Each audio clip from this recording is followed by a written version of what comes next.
Many of us have been looking through the home improvement ads in a Sunday morning paper and seen a great buy. You know, a computer desk 50% off, or a home entertainment center with free assembly. So you run down to the store only to find that the offer applies only to qualified men and women between the ages of 54 years, 9 months, 3 weeks, 4 days, 21 hours, and 55?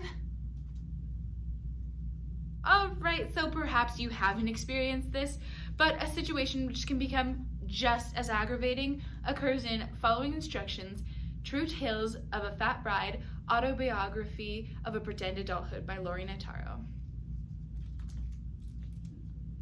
The bead of sweat ran down the length of my nose, paused silently on the very, very tip, before it rolled suddenly forward, leapt, and careened toward the floor, flattening when it hit. I can follow directions. I built that, I yelled, pointing to a bookcase on the far side of the room. I refinished and reassembled those, I bellowed, pointing to the mantel of my fireplace and the 2 flanking glass cabinets. I got an electric miter saw for my birthday and a chainsaw for Christmas. Surely I was indeed qualified for the task at hand. It shouldn't have been any trouble at all for me to assemble the 2-shelf cabinet that I had just hauled into my living room from the home improvement store. My troubles began after I poised the 70-pound box against the wall and sliced it open with a utility knife, only to discover that both the instructions and hardware were MIA.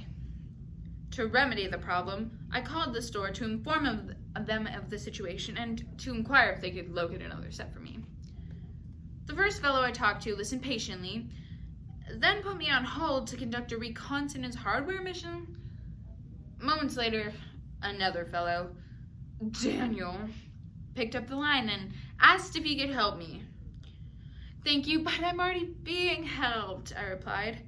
Obviously not, he snapped at me. If you were, they'd be on the phone right now. Who am I to judge the wisdom and expertise of a warehouse worker? Clearly, I knew not of which I spoke, being a mere amateur in the world of home improvement customer service. So I repeated my story again. We don't have those cabinets left, Daniel informed me simply. Can you check?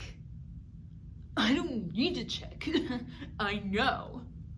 Well, there was like a whole stack of them 2 hours ago. Daniel took a deep breath.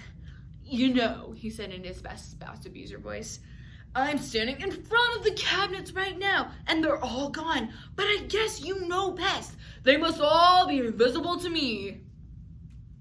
What could I do now?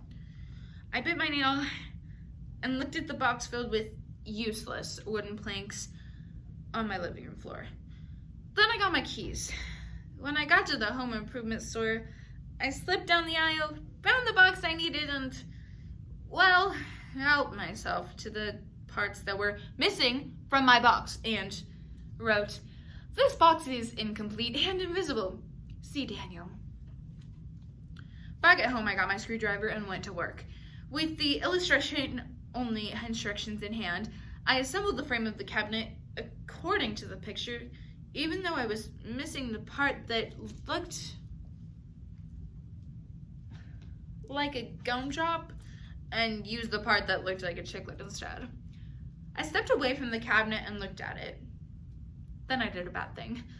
With the brush of one fingertip, it was reduced to a pile of laminated chipboard that scared my little dog so badly, she tinkled on the floor. I noticed the first bead of sweat streaming down my forehead when I saw the toll-free number at the bottom of the booklet and the words "For Help" Call next to it. Hi, this is Melissa. How can I help you? Tragically, Melissa, I began, I have just purchased $300 of your merchandise. A gross exaggeration, but necessary for impact. And I'm returning it all. I have never seen such poor quality. You certainly have a right to do that. That wasn't quite the answer I expected to get, since I was looking for something more along the lines of, well, I am so sorry, or, oh no, please don't, or some gulping audible sobs. I have tools, so I know poor quality when I see it. Okay, she answered before she disconnected me. I stared at the phone, then at the heap of cabinet. I was more determined than ever to put it together. For the next 2 hours, I wrestled, wrangled, and fought with the planks, studying the instructions and following them step by step. I didn't touch the finished product this time. It fell apart when the oscillating fan turned toward it. Hi, this is Sandy. How can I help you? Sandy, I began. Can you explain to me why, after I spent $700 on your product, they have such a problem getting along with gravity? Oh, sorry, Sandy replied, and that's when I thought we were finally getting somewhere. Gravity doesn't, come with the cabinets. It's, an accessory that's purchased separately. Do you want to list the stores that carry it or something? I looked back at the pile, then I kicked it. A plank flew across the floor and put a gaping fresh dent to the bookcase I had built. I picked up the instructions and looked at them again. On the very last page, next to a diagram of what should have been my newly assembled cabinet, it said "you will need" and showed a picture of a drill, then the words "quitas necesita a dia," which, with the help of my Spanish dictionary, meant "an assistant may be helpful." Hi, this is Denise. How can I help you? Denise, I said, my voice cracking. Who's writing these instructions? My drunk Uncle Rossi? Is he being helped by my cousin Ray Ray with the one eye that stays looking at his nose? No, I don't think so. I think his name was Bill. Yes, I'm pretty sure it was Bill. Can you leave Bill a message for me? Can you ask him why, after I've spent $2,000 and 9 hours trying to assemble your merchandise, why he failed to mention that I need a drill until the very last page? Could you also tell him that you'll need some super glue, staples, and a bunch of rope, the one saving that last bit, to hang myself with? Oh, and one more thing. Tell him that not too many people I know have a Spanish-speaking assistant. Would you like a set of instructions on how to assemble one? Thank you.